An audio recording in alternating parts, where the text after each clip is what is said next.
Hey everybody, Adam here with Hometown Acres. Welcome back. If you caught the last video, you know that after 6 weeks of waiting to get concrete in here, the concrete guys finally showed up. They got the entire floor finish graded, they got it formed out, they got our floor drains in, and we've got our in-floor heat in. And today's the day they're gonna start pouring. I think that's enough talking. You guys know what's up. Let's get to it.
All right guys, so it is the next day. The concrete has set up hard enough to walk on. The sealer is completely dry. They came back and cut the expansion joints. And maybe it's just me, maybe I'm too easily impressed, but I thought these guys did a phenomenal job. It was 100% worth the 6-week wait to get these guys here to do our concrete. I mean, it's absolutely perfect. You guys look, you can see that glass-like finish. And I wish I would have come out here and filmed it the very next morning before they came out here and cut the expansion joints, because it looked even better. It's a bit dirty now from all the expansion joints that they cut in here, but that'll hose right off. And I mean, these floor drains just look amazing. The stairs that they put in, and I guess we'll just walk around and give you a lay of the land, because I had some people still commenting and say they didn't understand how this was all going to be laid out when it was done. So this garage here is a 30 by 30. The back wall of the garage is going to be where you see those posts. So from the finished inside garage, there's going to be a wall running here all the way down. There's going to be a step up right here with a fireproof door going to the house, because you have to have a fireproof barrier between your garage and your house. From this post to the chimney there's going to be a wall and a sliding glass patio door that's going to go out onto this patio overlooking the pond that way. This is all going to be an enclosed mudroom, and you can see where that wall is going to be, right here where the smooth concrete meets the broom finish concrete, because this is going to be a covered porch where we'll enter into the mudroom, where I guess guests will enter into the mudroom. We'll probably be entering in here when we pull the car in the garage. But yeah, so this is going to be an enclosed mudroom. This is going to be a covered porch. That's going to be a covered porch out there, and this is the garage.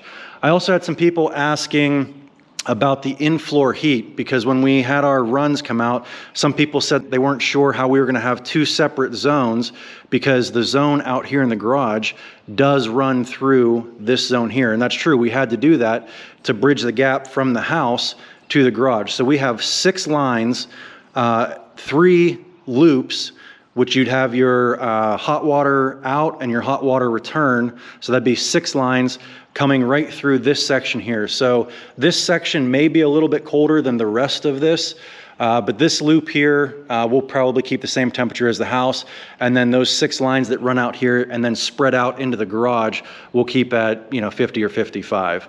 But I did want to do a couple of tests here just to show you the attention to detail that these guys pay. We've got 2 floor drains in here, and obviously you've got to have fall to those floor drains. And just watching them work, they've got a bubble level on that big trowel that they had when they initially spread the concrete, because they've got to have fall from here down to the drain, here down to the drain, here down to the drain, and then they've got to have a hump here in the middle, and then the same thing on this side. But it's just crazy to me how they can hide the slope in the floor so that water will drain to the drains, and yet the garage still looks flat. Anyway, to kind of demonstrate that, I want to do a quick little test. Let me show you what it is. All right, so we're going to go ahead and simulate water falling off of the car and see if it runs down to the drain. Good on that side.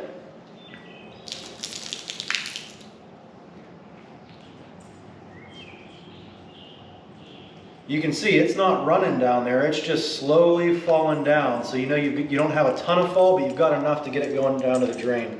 Looks like Sadie wants a drink here.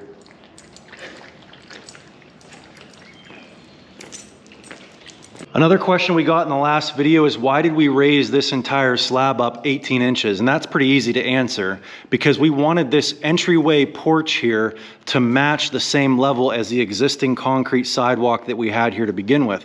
Otherwise, this whole slab would have been the same level, and this covered porch that would be here would be 18 inches down. So you'd be stepping down from that sidewalk down into the porch, and that just seemed like it was going to be a water trap, a snow trap. It'd be tough to get the snow out in the wintertime, and also leaves and other debris in the fall would just kind of work their way in there from the wind, and then you'd have to come in here and shovel that out. So we thought it'd be better it was an additional cost, don't get me wrong. We had to pour in 2 separate days. It was more expensive to do that than it would have been if we had just poured this all one level. But I think it was well worth it to avoid a lot of issues with having a covered front porch down below the grade of that sidewalk there. Another thing I thought that was worth mentioning was heat loss. So if you've got this section here, the smooth concrete that is heated, and this concrete out here that is not, and this is going to be exposed to the elements, how do you keep your heat from bleeding out? Well, you can see they thought of that too. There is a little piece of foam insulation in between those two. Not a lot, and some heat will probably still bleed through there, but not as much as if there was nothing there. So that's going to help us keep some heat from bleeding out. And even if some does bleed out, it's not the end of the world, because it will keep, you know, we'll still have snow drifts and stuff that's going to drift in under this porch, even though it's covered, and it will keep snow and stuff from accumulating up against the house. It'll melt that, and then we might only have snow out here to shovel. So there's something to think about. If you're going to have heated concrete touching non-heated concrete, have some form of insulation in between the two slabs. Now, like I said, these guys did an awesome job, and I think that the garage is about 99.99% perfect, but they are human. I found two things that are so small it's almost not even worth mentioning, but I thought I'd just show you. So where this window well is, I almost wish they would have done some kind of touch-up work right there, but again, not a big deal. And then there's one section here where they cut the expansion joint, where they had to bring two lines together. And I mean, again, it's almost not even worth mentioning, but you can see they didn't have that line quite lined up, so there's a bit of a double cut there. So if those are the only two things that we have to worry about with the concrete in the garage, I'd say we're doing pretty well. Now it's time to get Koblenz back out here and finish off the interior walls here, and then we should be able to move in.